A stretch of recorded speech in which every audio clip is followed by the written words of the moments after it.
पैदा कर, बुलंदी और पस्ती में ज़रा पहचान पैदा कर। न हो माहौल से मायूस, दुनिया खुद बना अपनी, नई आंधी, नई कश्ती, नए तूफान पैदा कर।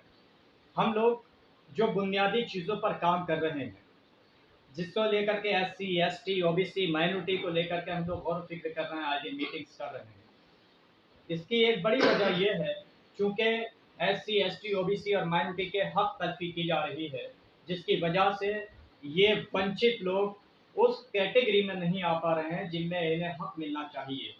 जिसकी जितनी आबादी उसकी उतनी हिस्सेदारी के तहत हम इस मुहिम को आगे चलाने का काम कर रहे हैं। शिक्षा पर काम कर रहे हैं, स्वास्थ्य पर काम कर रहे हैं, बेरोजगारी पर काम कर रहे हैं। हत्तल इम्कान ये है कि हुकूमत हिंद हो या हुकूमत स्टेट्स हो, उनसे मुतालबा करते हैं कि आप नौजवानों को नज़रअंदाज ना करें।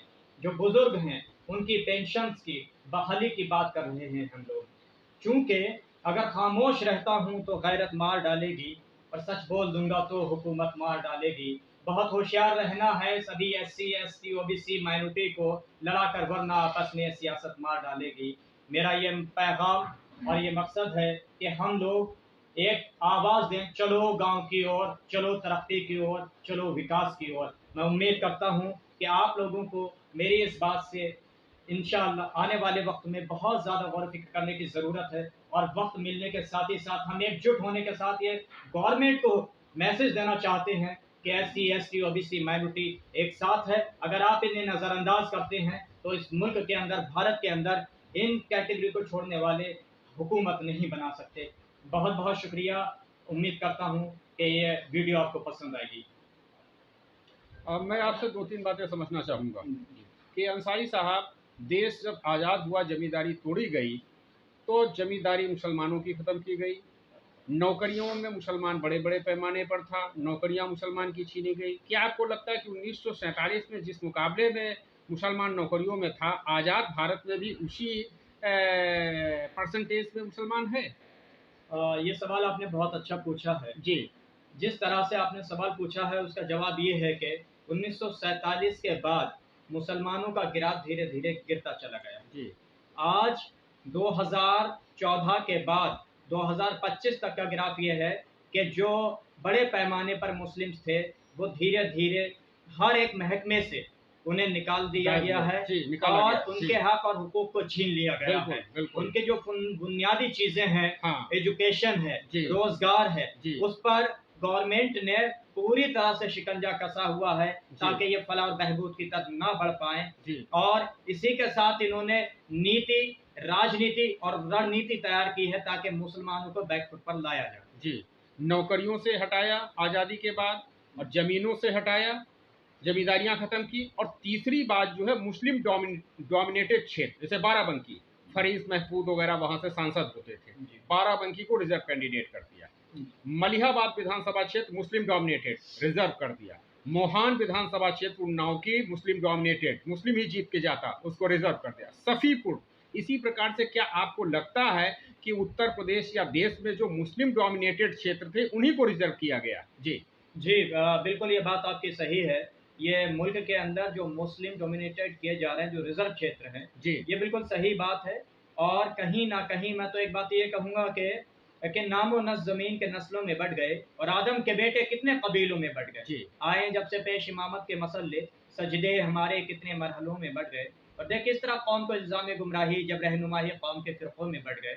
असल मकसद यहाँ पर होता है कि जो रहबर है, जो रहनुमा है, जो सरपरस्त है, जो लीडर है, उसने क़यादत कहाँ तक की है? जी, क़यादत की है या फिर कौम को बेचने का काम किया?